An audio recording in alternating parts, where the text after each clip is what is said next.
grandes gueules en direct sur RMC Story. Là, depuis 9h qu'ont commencé les GG, les grandes gueules, j'ai lancé un appel. Y a-t-il encore un électeur du Parti Socialiste?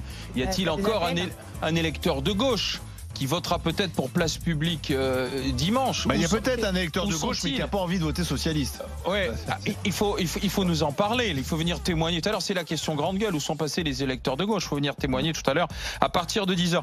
La Nièvre, Cosne-sur-Loire, Olivier et moi, on vous attend samedi au 31e Salon du Livre pour venir dédicacer le bouquin Les secrets des grandes gueules aux éditions de l'Archipel, l'enquête de Michel Taubman. Vous retrouvez dans ce livre tous les portraits des grandes gueules, le portrait de Jacques, de Joël, de Maxime, des autres GG. Donc on vous attend à Cosne-sur-Loire samedi. À Cosne-sur-Loire, il y a des électeurs de gauche. Des nostalgiques. François Mitterrand. On va les rencontrer. Oui, on sera avec eux. Donc on vous attend devant la mairie au Salon du Livre samedi de 9h30 jusqu'à 19h, je crois, Cosne-sur-Loire, les amis. Rendez-vous sur place samedi. Le monde de Macron, on y va. RMC les grandes gueules. Ce que je veux, c'est que vous alliez le faire gagner. Le monde de Macron. Vive la République, vive la France.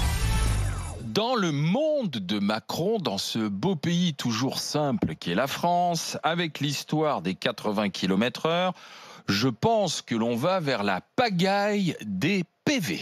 Bah oui, et c'est le Figaro qui nous raconte cette histoire. On va vers un beau pataquès juridique avec le retour du 90 km/h parce que effectivement de nombreux automobilistes ont été flashés, verbalisés à 80. Ce sont des milliers d'amendes qui sont en sursis. Alors, a priori, il n'y a pas de rétroactivité de la loi, sauf quand la loi est moins sévère. Et dans ce cas-là, on choisit la loi la plus douce. Et donc, la conséquence logique de ce principe juridique de l'application de la loi la moins sévère, de la loi plus douce, devrait tout simplement entraîner l'annulation par la justice de tous ces PV en cours sur le 80. On ne peut pas appliquer la même peine alors que la loi a changé. C'est ce qu'explique notamment un avocat spécialiste en droit routier. Donc, c'est la bonne nouvelle pour ceux qui ont eu ce PV à 80. Peut-être qu'il sera annulé prochainement. C'est un beau pataquès. Quelle histoire, Jacques. Ceux qui ont déjà payé, la loi la plus douce, ça marche pas. Et voilà le problème. Ceux-là, ils sont... Pas de recours contre les PV déjà payés. Tant pis pour vous. Joël. Non, mais c'est effondrant en fait. Je suis désespérée. Ça nous coûte combien tout cet amateurisme au sommet de l'État? Ça coûte combien de remplacer des panneaux, d'en mettre des nouveaux? Ça coûte combien? Ils avaient gardé les anciens panneaux, ils avaient été prudents. Oui, d'accord, mais bon, il va falloir les remettre. Il faut les remettre. Enfin, et puis on en a commandé des panneaux à 80, donc on les a payés ces panneaux-là. Et la justice, ça coûte combien de nous encombrer la justice qui est déjà assez encombrée pour maintenant qu'ils aillent annuler des PV? Enfin, ils se rendent pas compte en fait de devoir faire des politiques comme ça un peu à l'aveugle, ce que ça coûte aux Français. Et tant mieux que ces personnes-là vont récupérer un peu d'argent ou alors n'auront pas à payer leur PV, mais quand même ça nous coûtera de l'argent au niveau financier, au niveau de l'État, ça nous coûtera de l'argent. Donc moi vraiment, je me réjouis pas de voir tout ça, je me réjouis pas qu'on revienne en arrière, je me réjouis pas de voir qu'on peut mettre en place des choses sans faire de l'expertise avant. Donc voilà.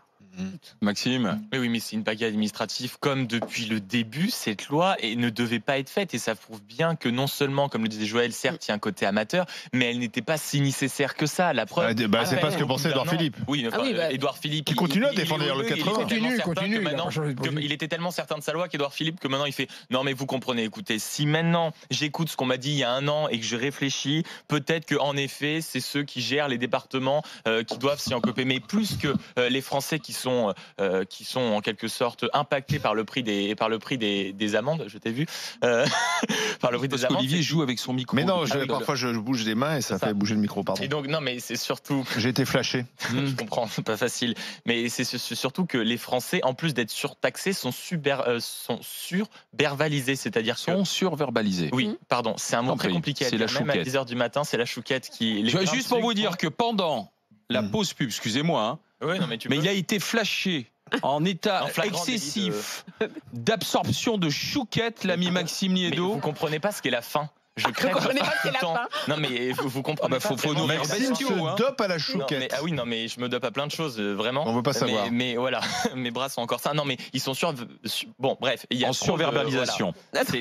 Ça va vraiment être très long. Tout ça pour dire que entre 2009 et 2018, on est quand même passé de 400 millions à 900 millions de recettes pour les radars parce qu'on a voulu impérativement augmenter. Et avec à la base les statistiques qui n'ont pas été données par le gouvernement, on avait prévu de rentrer plus de 26 millions dans les caisses à avec l'amende que nous rapporterait éventuellement. C'est de les 80 l'argent en moins pour km/h. l'État, ça c'est sûr. Mais non, au contraire, c'est-à-dire que les flashs et les PV allaient rapporter à l'État plus de 26 C'est ce que millions vient de d'euros. dire. C'est donc le retour au 90, c'est de l'argent en moins pour Exactement. l'État. Donc, non, mais ça prouve tout simplement que les Français avaient pour but de servir de vache à lait au gouvernement pour renflouer les caisses de l'État quelque temps. Ah bah là, ça va coûter Non, encore. Non, c'est pour financer l'état des routes. Oui, Ouais, toujours ce qui est dit. c'est ça le problème. Joël, Non, mais moi, ça me pose une question sur l'égalité sur le territoire, parce que les départements qui vont rester à 80, Oui. donc eux n'auront pas le droit de.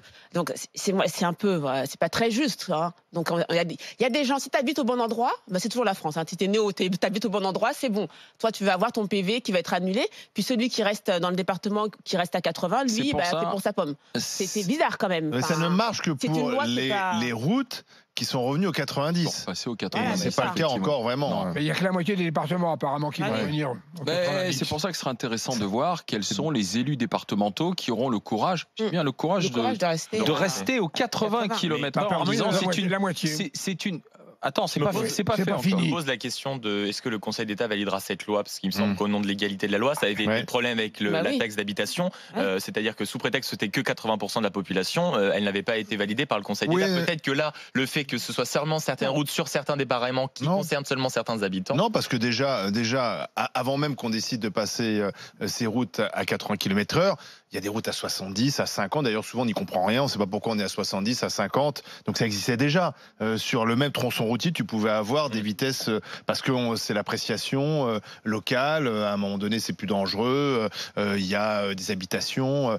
En fait, il faut faire du cas par cas. Il faut faire du sur-mesure. Ce que Édouard Philippe n'avait pas compris depuis le début. Et les élus sont quand même les mieux placés sur place pour dire telle route est dangereuse, celle-là est moins dangereuse. Ça me paraît. Ce que dit Maxime est juste parce qu'il y a des associations d'automobilistes locales qui ont l'intention effectivement Le Conseil d'État. de contester Ouais. et de saisir le Absolument. Conseil d'État. Quoi, Ça Jacques. fait le bonheur des Et avocats. on dit qu'il n'y a pas de recours pour les PV déjà payés. À mon avis, ça colle pas. Oui. Ah oui, c'est pas normal. Il y a un principe général du droit, c'est l'égalité de traitement. Donc là, il va y avoir des recours. Et à mon avis, ça peut se terminer peut-être par une loi d'amnistie. Non, mais on verra. Ah ouais, d'accord. Tu vas jusque là, Jacques. Ah, mais Bah, moi, je écoute, vais jusque là. on verra. Parce Dans que le monde, Les avocats spécialisés, ils vont rien lâcher là. dans le monde de, Ça fait bosser au moins des avocats. Ah ben là, dans c'est leur fonds de le- commerce. Hein. dans le monde de Maître de Macron. Comont, là, est prêt. Là.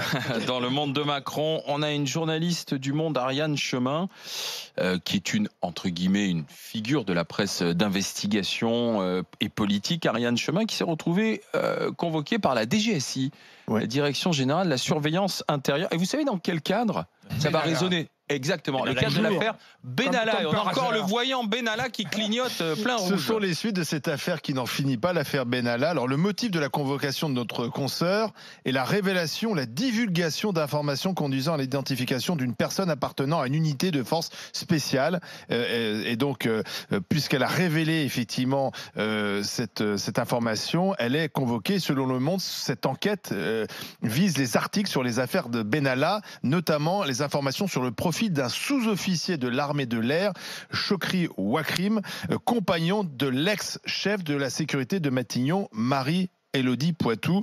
L'article visé a été publié le 20 janvier de cette année par Ariane Chemin, donc qui a été convoquée. Est-ce que ça vous semble normal qu'une journaliste d'investigation soit convoquée par les flics?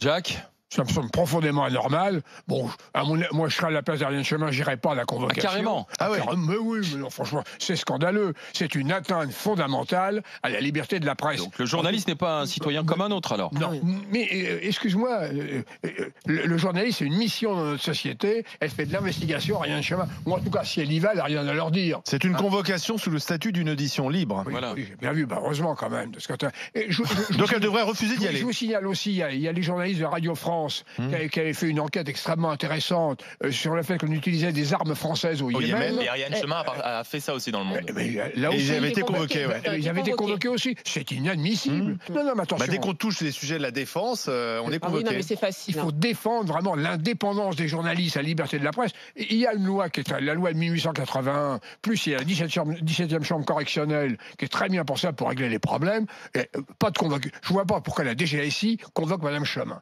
Je trouve ça Alors, la France, pays de la liberté, convoque ses journalistes. Inadmissible. Sous le tapis du secret défense, il y a quand même pas mal de poussière, hein, sous le tapis du secret défense, parce que on y met tout ce qu'on veut. On y met tout ce qu'on veut. Dès qu'on veut pas que la vérité soit révélée, hop, secret défense. Je rappelle quand même qu'il y a eu de grosses affaires, par exemple l'affaire Elf, qui avait engagé l'État, des pays étrangers, une affaire de corruption. Il y avait un secret défense. L'affaire Karachi. L'affaire Karachi, les frégates de Taïwan, c'est pareil. Il y a toujours un secret défense quand il faut savoir ce que l'État fabrique. Moi, je suis désolée, les journalistes n'ont pas à être convoqués pour ça. C'est grâce à eux très souvent qu'on est au courant de certaines affaires. Révélé, oui. Hein, donc sans ça, il n'y aurait pas de Panama Papers et tout autre. Donc moi, je trouve ça complètement scandaleux. Donc il faut s'indigner. Ah ben oui, non mais en plus, là, on est vraiment dans un moment où ils sont giflés de tous les côtés. Ils sont giflés. Ce qu'on lui par la reproche, c'est population. d'avoir révélé l'identité d'une personnalité des forces spéciales, en fait. Oh oui, non mais écoute, Oui, mais il y a un moment, il faut enquêter. L'enquête, c'est quoi? L'enquête, c'est de dire, on touche pas à telle personne, on touche pas à telle personne. Où s'arrête l'enquête? Nous, la population veut savoir ce qui se passe. Donc on va pas non plus dire, ah bah lui, c'est Monsieur Chokri. Lui, non, on va pas y toucher. On n'est pas dans les années 70, c'est fini. Donc moi, je trouve ça vraiment scandaleux. Monsieur Maxime Yeddo. En plus, ça peut pas mieux tomber parce que hier est paru le classement de Reporters sans frontières et donc on est 32e quand même au niveau des libertés de la presse. Alors tout le monde Je sais pas quels sont les critères d'ailleurs. Peut se féliciter. Je crois que c'est au nombre de journaux distribués, des avis critiques, de ceux qu'on n'interdit pas, les ventes, etc.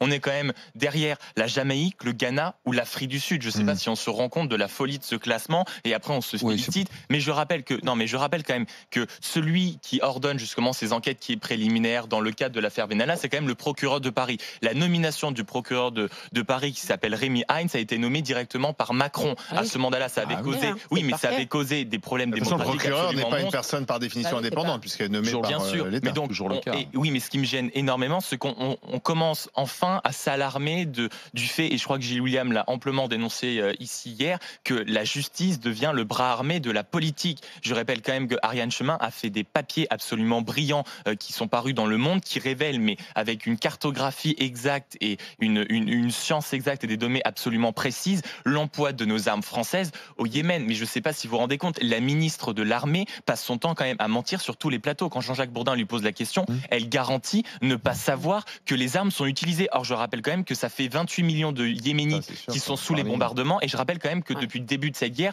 il y a eu 68 000 morts. Pour un exemple de preuve tout simple. Mais c'est de la faute de la France. Mais c'est la faute de la France. Ou alors qu'elle le reconnaisse. Il faut assumer à un moment. Elle l'assume. Il a raison, il faut assumer. Non. Il a raison, Maxime. Mais c'est pas ce que je dis, c'est pas ça.